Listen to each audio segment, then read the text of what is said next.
فکر یہ ہے کہ اللہ کے رسول جنت میں داخلہ کیسے ہوگا؟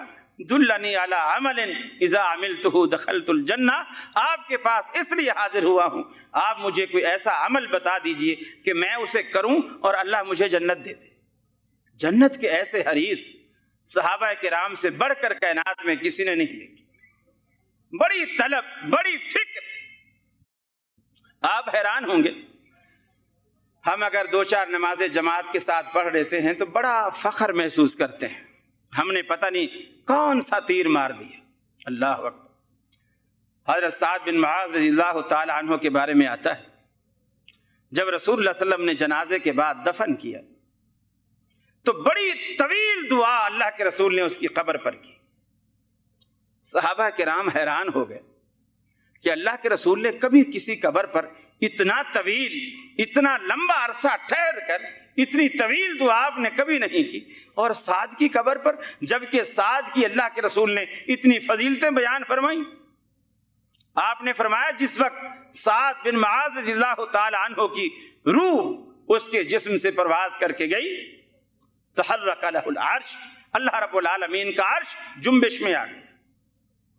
پھر فرمایا جب فرشتے سعد کی روح کو نکال کر لے جانے لگے، فتحت لہ ابواب السماء، اللہ نے آسمانوں کے سارے دروازے کھول دیے کہ اس کی روح کو اوپر آنے میں لمحے بھر کی بھی تاخیر نہ ہو۔ سارے دروازے، حالانکہ فرشتے تو کسی ایک ہی دروازے سے لے جاتے، لیکن یہ کسی کا احترام، اس کا مقام اور اس کی عظمت ہوتی ہے کہ آپ کسی مہمان کو جب وہ دستک دیتا ہے تو آپ کہتے ہیں کون؟ وہ کہتا ہے فلاں۔ آپ کہتے ہیں بھائی آپ کے لیے تو گھر کے سارے دروازے کھلے ہیں، آپ کو دستک دینے کی کیا ضرورت ہے؟ فتحت لہ ابواب السماء، اللہ نے آسمانوں کے سارے دروازے کھول دیے۔ اور جب حضرت سعد بن معاذ رضی اللہ تعالی عنہ کا جنازہ پڑھا گیا، رسول اللہ صلی اللہ علیہ وسلم فرماتے ہیں شہد لہ 70,000 من الملائکۃ، 70,000 فرشتے اس کے جنازے میں شرکت کے لیے خصوصی طور پر اللہ نے بھیجے۔ میرے بھائیو، حدیث میں آتا ہے اگر کسی مسلمان کے جنازے میں 40 آدمی، بعض روایتوں میں 70 آدمی، بعض روایتوں میں 100 آدمی بھی جمع ہو جائیں اور اخلاص کے ساتھ اس کے لیے مغفرت کی دعا کریں اور وہ سارے اہل توحید ہوں، تو اللہ رب العالمین ان کی دعا کی لاج رکھتے ہوئے اس بندے کی مغفرت کر دیتا ہے۔ لیکن ساتھ جس کے جنازے میں 70,000 فرشتہ آیا، امامت اللہ کا رسول کر رہا ہے، 70,000 فرشتہ آیا، اور حضرت سعد بن معاذ رضی اللہ تعالی عنہ بڑے لئیم، بڑے شہیم، جیسے ہمارے ہاں پہلوان ہوتے ہیں گوشت پوست والے، بڑے کافی جثے والے تھے۔ اب صحابہ کرام جب جنازہ اٹھانے لگے تو ایک انسانی فطرت ہے، آپ 2.5 من کی بوری کو جب اٹھائیں گے تو جسم کا انداز اور قوت کچھ اس طرح لگائیں گے، اور اگر آپ 1 گلاس پانی کا اٹھائیں گے تو آپ کے جسم کی وہ کیفیت نہیں ہوگی جو 2.5 من کی بوری اٹھاتے وقت ہوتی ہے۔ تو حضرت سعد کو جب اٹھانے لگے تو صحابہ نے اس قوت سے زور لگایا کہ چونکہ حضرت سعد کافی لئیم شہیم ہیں تو کافی قوت سے اٹھانا پڑے گا، لیکن فرماتے ہیں جب نے حضرت سعد کی چارپائی کو اٹھا کر کندھے پہ رکھا، ہمیں ایسے محسوس ہوا جیسے ہم نے خالی چارپائی کو کندھے پر رکھ لیا، اس میں وزن ہی نہیں ہے۔ اللہ کے رسول سے پوچھا، اللہ کے رسول سعد کا وزن کہاں گیا؟ سعد کا وزن کہاں گیا؟ آپ صلی اللہ علیہ وسلم نے فرمایا ان لہ حملۃ غیرکم، بظاہر تم نے کندھا دے رکھا ہے، حقیقتاً فرشتوں نے اٹھا رکھا ہے، تمہارے کندھوں پر اس کا بوجھ ہی نہیں۔ اب یہ ساری فضیلتیں حضرت سعد کی صحابہ کرام کے سامنے ہیں۔ اب پوچھتے ہیں کہ جب اتنی فضیلت ہے تو اس کی قبر پر اتنی طویل دعا کرنے کی کیا ضرورت ہے؟ جب اتنی ساری فضیلتیں، اتنی لمبی دعا تو میرے جیسے گناہگار کے لیے ہونی چاہیے، اتنی طویل دعا سعد جیسے آدمی کے لیے جس کی اتنی فضیلتیں نطق رسالت نے بیان فرمائی ہیں، اس کے لیے اتنی ساری طویل دعا کرنے کی کیا ضرورت ہے؟ صحابہ کرام نے سوال کیا۔ اللہ کے رسول نے ارشاد فرمایا جب حضرت سعد کی میت کو قبر کے اندر اتارا گیا، بہقی کی روایت ہے قضایت علیہ قبرہ، حضرت سعد پر قبر تنگ ہو گئی، قبر تنگ ہو گئی، اور ایسی تنگ ہوئی حتیٰ صار کالشعر، وہ بھینچ کر ایسے ہو گئے جیسے سر کا بال ہوتا ہے۔ رسول اللہ صلی اللہ علیہ وسلم فرماتے ہیں میں نے دعا کی اللہ رب العالمین سے، دعا کی اور دعا کرتا رہا حتی فرج عنہ، یہاں تک کہ اللہ تبارک و تعالیٰ نے اس قبر کو فراغ کر دیا، اس قبر کو کھول دیا میری اس دعا کے نتیجے میں۔ میرا کہنے کا مقصد یہ ہے کہ رسول اللہ صلی اللہ علیہ وسلم کے صحابی عمل وہ بھی کرتے ہیں، سارا کچھ ہے، لیکن زندگی میں کہیں کوئی نقص، کہیں کوئی عیب جسے ہم سمجھتے ہیں کوئی بات نہیں، ہم تو نماز پڑھتے ہیں، ہم تو روزہ رکھتے ہیں، ہم تو حج کرتے ہیں، ہم تو زکاتیں دیتے ہیں، ہم نے تو داڑیاں رکھ رکھی ہیں، ہم تو روزانہ 1000 گز کی تسبیحوں پر وظائف پڑھتے ہیں، سب کچھ کرتے ہیں، پھر تو جنت کے 8 دروازے کھلے ملیں گے اور دوزخ کے 7 دروازے بند ہو جائیں گے۔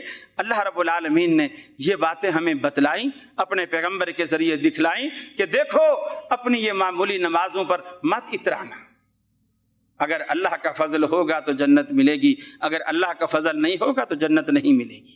یہ فکر پیدا کیجئے، جو فکر صحابہ کرام کو تھی وہ فکر پیدا کیجئے، اور اللہ رب العالمین نے وہی فکر ہمیں دلائی۔ فرمایا اقترب للناس حسابهم وهم فی غفلۃ معرضون، لوگوں کے حساب و کتاب کا وقت قریب آ گیا، لوگوں کے امتحان کا وقت ان کے سر پر آ پہنچا، وہم فی غفلۃ معرضون، لیکن وہ ابھی تک خواب غفلت میں پڑے ہوئے ہیں۔ جیسے مہربان باپ اپنی اولاد سے کہتا ہے بیٹا امتحان سر پر ہے، تیاری کر لیجئے، پڑھ لیجئے، کچھ دیکھ لیجئے، کچھ یاد کر لیجئے، امتحان میں کام آئے گا۔ اللہ رب العالمین شفقت بھرے انداز میں فرماتا ہے، اپنی مخلوق سے گلہ کرتا ہے، اقترب للناس حسابهم، لوگوں کے حساب و کتاب کا وقت قریب آ گیا، وہم فی غفلۃ معرضون، اور لوگ ابھی تک خواب غفلت میں پڑے ہوئے ہیں۔ مکان کی چھت گرنے والی ہے لیکن گھر والے خواب غفلت میں ہیں، مکان چھوڑنے کو تیار نہیں۔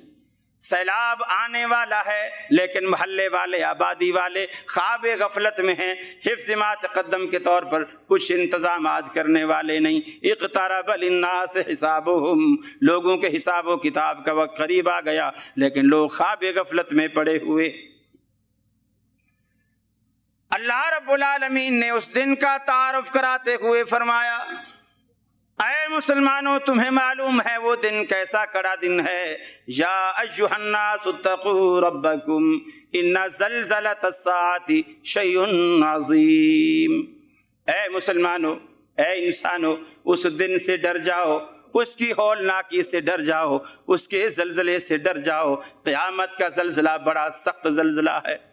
دنیا میں بھی زلزلے آتے ہیں، اگر ایک شہر میں، ایک صوبے میں زلزلہ آتا ہے تو دوسرے محفوظ رہتے ہیں، ایک ملک میں آتا ہے تو دوسرا ملک محفوظ رہتا ہے، لیکن رب العالمین کہتا ہے قیامت کا زلزلہ بڑا سخت زلزلہ ہے۔ اذا زلزلت الارض زلزالہا، وہ ایک ملک میں نہیں آئے گا، پوری کی پوری سرزمین کو ہلا کے رکھ دے گا، پوری کی پوری زمین جنبش میں آئے گی، ایسا شدید زلزلہ۔ اس زلزلے سے فرمایا اے مسلمانوں، اے انسانوں، زلزلے سے ڈر جاؤ، وہ زلزلہ بڑا سخت زلزلہ ہے۔ اللہ رب العالمین نے تعارف کروایا، یوم ترجف الارض والجبال، فرمایا زمینیں بھی ہلائی جائیں گی، پہاڑ بھی تھر تھرا جائیں گے۔ یوم ترجف الراجفہ تتبعها الرادفہ، زمین کو ایک دفعہ جھنجھوڑا جائے گا، اس کے بعد پھر جھنجھوڑا جائے گا، یعنی زلزلوں کا ایک تسلسل ہوگا، یکے بعد دیگرے زلزلے آئیں گے۔ اے انسانوں، اللہ کے عذاب سے ڈر جاؤ، اللہ کا خوف دل میں پیدا کرو، وہ بڑے سخت زلزلے رب العالمین بھیجے گا۔ وہ ایسا دن ہے یوم نطوی السماء کطی السجل للکتب، فرمایا آسمان جو تمہیں بڑا مضبوط اور بھاری بھرکم نظر آتا ہے، اس کو ہم فرمایا ایسے لپیٹ دیں گے جیسے کہ خطوط کا تمہار، ایک خطوط کا دفتر کوئی لپیٹ کے رکھ دیتا ہے۔ والسماوات مطویات بیمینہ، اللہ رب العالمین کی قدرت، اللہ کی طاقت کا اندازہ لگاؤ، اللہ سارے آسمان کو لپیٹ کر اپنی دائیں مٹھی میں لے لے گا۔ والسماوات مطویات بیمینہ، ایک حدیث میں آتا ہے رسول اللہ صلی اللہ علیہ وسلم نے فرمایا رب العالمین آسمان اور زمین کو لپیٹنے کے بعد ایک بال بنا لے گا،